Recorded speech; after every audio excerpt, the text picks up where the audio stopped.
The king's 3 promises. Long ago, in a land filled with mountains, rivers, and villages, there lived a king named Raymond. He was strong, fair, and deeply respected by his people. Unlike many kings, Raymond didn't just want power, he wanted wisdom. One morning, he gathered his court and said, "Before I leave this world, I want to make 3 promises to my people. Promises that will guide not only me, but also those who rule after me." The hall went silent. Everyone leaned in, curious about what kind of promises the king would make. He raised his hand and said, "First, I promise never to judge a man by his clothes or his wealth, but only by his actions. Second, I promise to protect honesty, even when the truth is hard to hear. And third, I promise to learn from the poorest as much as I learn from the wise." The people cheered. But in the crowd stood an old advisor, Master Elias, who shook his head gently.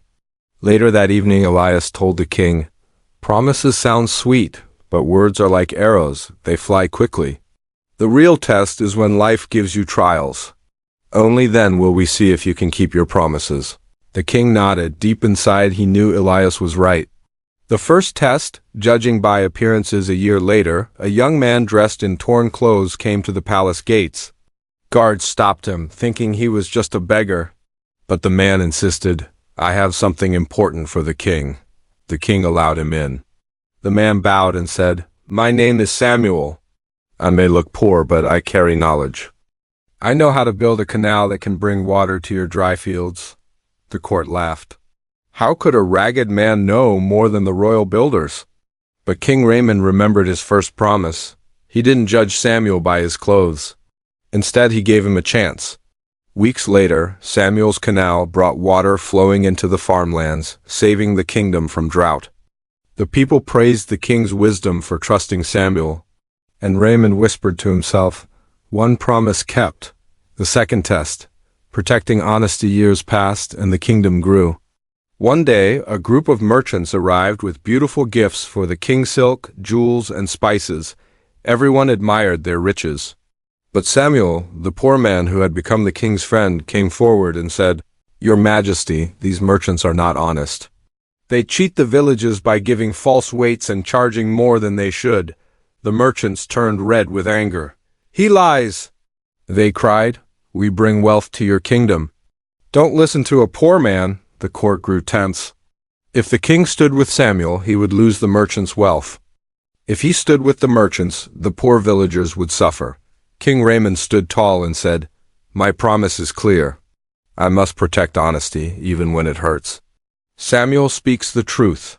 He ordered the merchants to return the stolen money and punish them for their dishonesty. The villagers rejoiced, knowing their king valued truth over gold. Raymond whispered again, "2 promises kept." The third test, learning from the poor. One winter, the kingdom faced its hardest trial. A disease spread quickly, and even the palace doctors couldn't find a cure. Fear grew in every street. The king disguised himself and walked among the people, hoping to learn something. In a small hut at the edge of town, he found an old woman caring for the sick with herbs and warm broth. She looked at him kindly and said, "You don't need gold or fine medicine. Sometimes healing comes from simple things: warmth, food, and kindness." The king watched as she gave her last loaf of bread to a stranger. Her wisdom was not written in books, it was lived in actions. He brought her to the palace, and with her guidance, the kingdom set up care houses where the sick were fed, warmed, and treated with her herbs. Slowly, the people healed. Raymond returned to his throne and thought, 3 promises kept. The lesson years later. When King Raymond grew old, he gathered his people once more. He said, a crown does not make a man wise. Wisdom is listening when the world tells you to ignore. It is choosing truth when lies are easier. It is learning from the poor as much as from the rich. These 3 promises shaped my life, and they can shape yours too. The crowd cheered.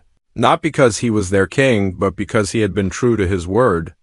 And long after Raymond's time, people still told the story of the king who kept his promises, reminding children and adults alike that wisdom lives not in words, but in actions.